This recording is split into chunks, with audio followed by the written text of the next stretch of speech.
Moltres, let's tango. It's been a while since one of these popped up.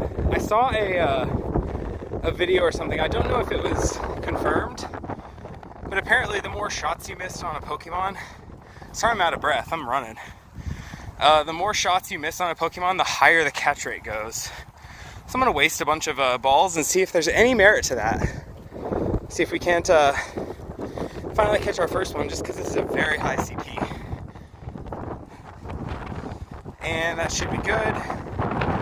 Wait for it to come down and missed.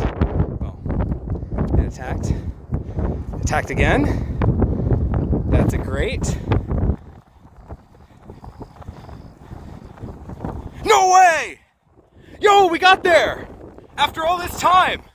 Does this strat work? Yo, let's go!